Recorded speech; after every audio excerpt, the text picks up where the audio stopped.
Hello, Internet. My name is Sifu, and today we're going to talk about Dune. I don't know if you're like me or not, but I've been playing a lot of Dune Awakening lately, and I've never really delved into the world of Dune to fully understand it. So today we're going to go over a video that was put out. It's the full timeline of the universe, 35,000 years and 13 minutes. A link to the main video is provided in the description. Please like, subscribe, and hit that notification bell so you don't miss a video. With that said, let's get to it.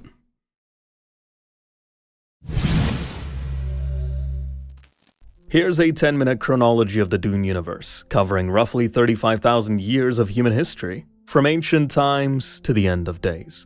Dune is one of the most intricately developed fictional universes, comparable to the depths of the Lord of the Rings and Star Wars. The time Is it though?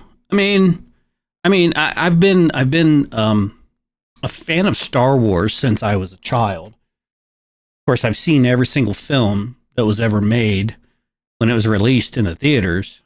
I'm that old, and I've always loved Lord of the Rings, but I've only recently gotten introduced to Dune. So, I watched the original back in 1984, I want to say, was when it came out, something like that. And I enjoyed it, and I still enjoy it, and I enjoy the remakes. So, oh, that's interesting. I didn't actually think about it that way. Let's continue. Timeline of Dune, spanning Frank Herbert's original novels and the prequels and sequels by his son Brian Herbert, encapsulates thousands of years of history and major events that shaped this world. Here, we'll focus on the key milestones while omitting minor details to keep the timeline manageable.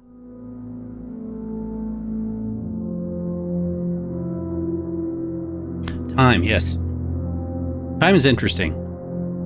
In the Dune universe, time isn't calculated from the birth of Christ, but from the founding of the Spacing Guild, an event central to Dune lore. Years before this event are marked as BG, before Guild, and years after are denoted as AG, after Guild. That's an interesting way to look at it. I'm not sure I've ever really heard any references to before Guild or after Guild, at least not in the films. But it's been a while, and I didn't really pay attention to that level of detail. For reference, the creation of the Spacing Guild corresponds approximately to the year 13,000 AD in our calendar.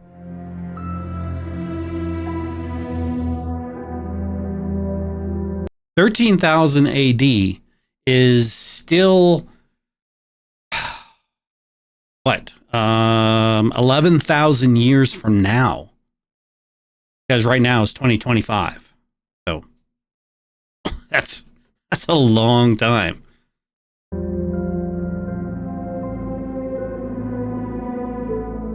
The entire history of humanity on Old Earth is also part of Dune's universe and serves as its foundation. The oldest event on Old Earth that relates to the plot of Dune occurred in the 11,300s BG, or the 19th century in our era. This event was the Luddite movement, in which people protested against the Industrial Revolution, particularly against the use of machines that were replacing human labor. The principles of the Luddites would later inspire the Butlerian Jihad, a future movement opposing sentient machines. The beginning of a space travel in the Dune universe occurred around 11,200 BG, corresponding So about 1960. So the 1960s are when we first put up Man on the Moon. Interesting. Okay. to 1960 AD in our world. At that time, humans discovered space and began to gradually explore it, settling on different planets across the galaxy. This process took millennia, during which humanity maintained contact with one another but was not unified under a single government. Wow. Each planet was effectively independent. Around 5000 BG, a crucial event took place for the Dune universe. The wandering ethno-religious people, known as the Muad'Ru, who visited many planets and left strange symbols, discovered the planet Arrakis, brought with them sand trout, likely unaware of the consequences this would have. At that time, Arrakis had a favorable climate, abundant water resources, trees, and animals. Oh, wow. However, the sand trout transformed its climate, turning it into a desert. Wow, so what happened to all that water? Wow, okay. That's kind of cool. But scary at the same time. Can you imagine the amount of life indigenous to that planet? Not just the plants, the fauna as well.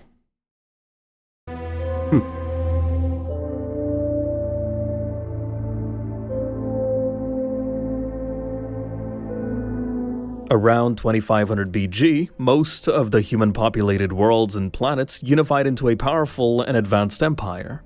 In 2300 BG, special philosophers, known as the Thinkers, began to emerge in the Old Empire. They were notable for being the first in human history to develop and utilize technology that allowed them to transfer their brains into special containers, achieving a form of immortality. Wow. That's actually a that's like that's like a fantasy or like something that humans have wanted to look at. I know I've thought about it. It's like, man, how cool would that be if you could do that? Wow. Later, this technology would be used by the Titans. Around 1580 BG, religious movements associated with Islam began to gain strength in the empire. A new prophet emerged, adding mystical elements to the religion and departing from traditional doctrine. In the following years, the Islamic movement merged with Zen Buddhism, giving rise to a new religion. Now that is... holy cow. So you got Zen Buddhists and you got Muslims combining together to form a new religion. That is... I'm not even sure that's possible based on the differences in their religions. Wow, okay. Buddhism, which was adopted by many people, including the ancestors of the Fremen and the inhabitants of the planet Lilacs, who would eventually become the Beni Lilacs. In 1400 BG, during the rule of Emperor Shaka the Wise, the imperial chemist Yanshu Fashkoko discovered spice on Arrakis and identified its geriatric properties, its ability to slow aging. In the 1300s BG, Andrew Scorus, Juliana Parhi, and several others were born in the Old Empire, and together they would ultimately lead to its downfall.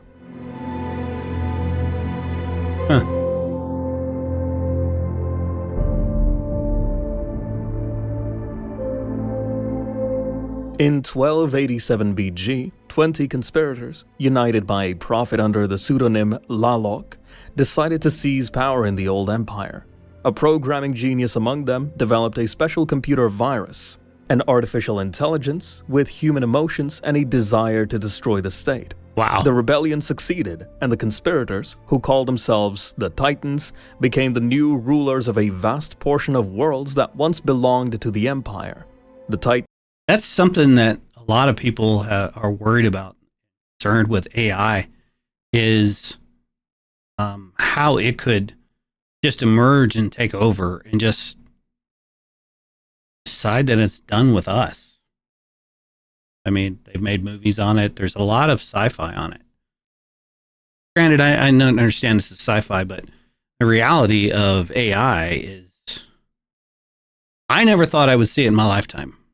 But we're seeing it. It's pretty wild to see realized. Titans soon effectively ceased to be human, placing their brains into specialized machines. They began to consider ordinary humans as inferior beings and slaves, giving them the derogatory name Hretgirs. But in 1192 BG, humans rose up against the Titans. The rebellion lasted almost 10 years and was suppressed only in 1183 BG. The Titans ruled for just over 100 years, until they were overthrown by the artificial intelligence Omnius, which had escaped their control. This occurred in 1182, At that time, the remaining independent worlds united as the League of Nobles, who began to resist Omnius. I mean, there's always a resistance to something somewhere, right? I mean, we see that in everyday life. We see that all around the world.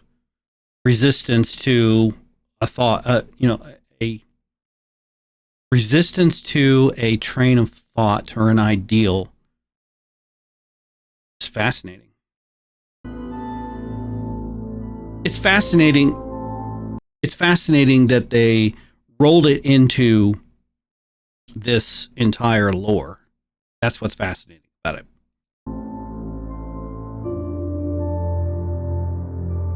Omnius's empire lasted nearly 1,000 years, marked by a fierce struggle between humans and machines.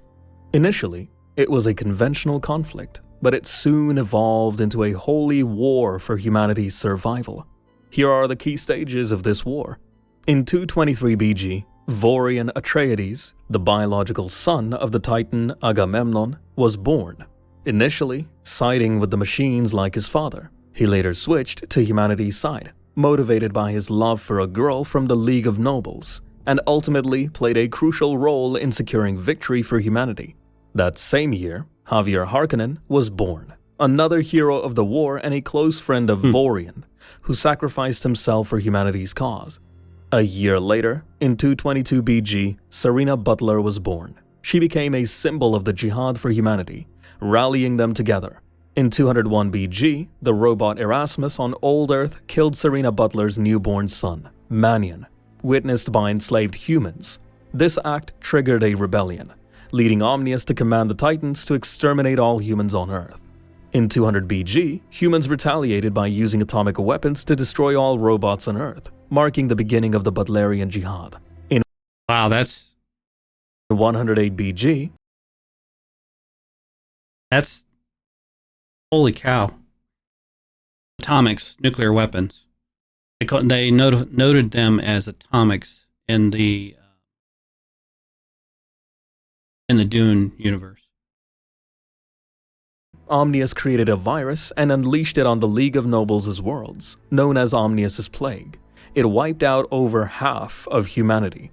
In the same year, humanity responded with the Purge, destroying all versions of Omnius across every planet except for the machines' capital on Corrin.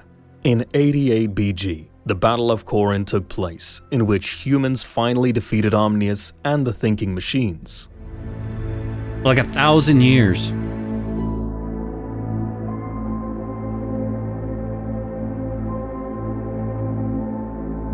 As a result of the war, the League of Nobles was transformed into an empire with its first emperor, Phaikon Butler, adopting the surname Corrino in honor of the planet where the machines were defeated. In the following decades, humanity focused on establishing this new empire. However, in 5 BG, the Galactic Civil War broke out between the forces of the Emperor, the radical Butlerian fanatics, and Joseph Wenport's trading corporation.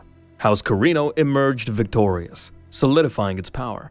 5 years later, the Galactic Shipping Company, Fold Space, was restructured into the Spacing Guild, a monopoly on space transportation.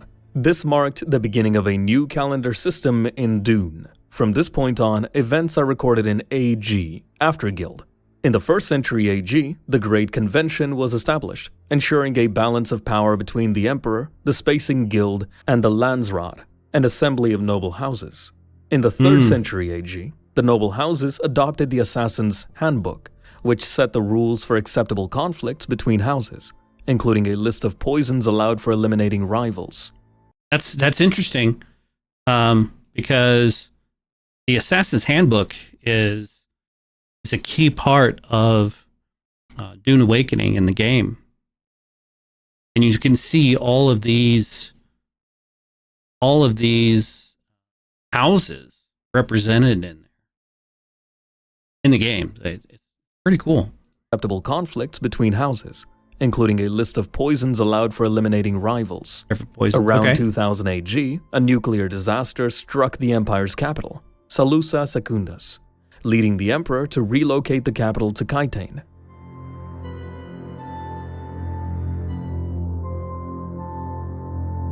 Wow, cool. In 9153 AG, the governorship of Arrakis became an imperial privilege granted to a chosen family for no more than a century. In 10,111 AG, the governorship of Arrakis was transferred from House Richez to House Harkonnen, led by Baron Dimitri. After his death, his son Abulurd became governor, but failed to manage the position, leading to Vladimir Harkonnen's succession in 10,153 AG. In 10,154 AG, Emperor Elrod IX, collaborating with the Beni Lilacs, attempted to create synthetic spice, known as Amal. However, this project ultimately failed. In 10,156 AG, Leto Atreides became duke following his father Paulus's death, and began to gain popularity within the Landsraad. As a result, years later, the new emperor, Shaddam IV, began to fear him and allied with Vladimir Harkonnen to eliminate Duke Atreides. In 10,191 AG, Arrakis was granted to Duke Atreides. Within a year, however, the emperor, with the help of the Harkonnens, attacked and killed the duke. His son Paul and Lady Jessica, his mother, fled into the desert of Arrakis. In 10,193 AG, Paul Atreides, leading the Fremen, overthrew the Harkonnens and Empire Shaddam, becoming the new emperor. I didn't catch that. Did he become the new emperor? I'll have to go back and watch the films. That is fascinating. Okay.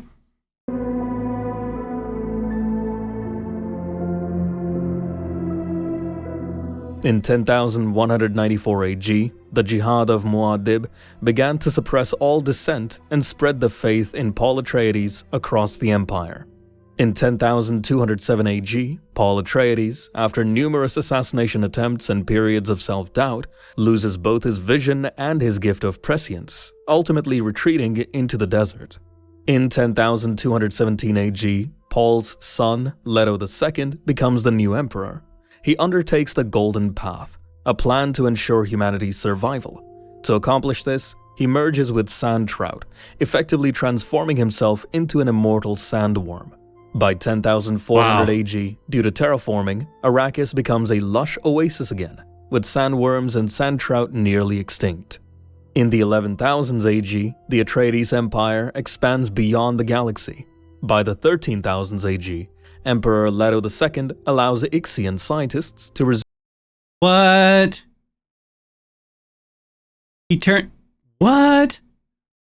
production of computers and forbidden technology.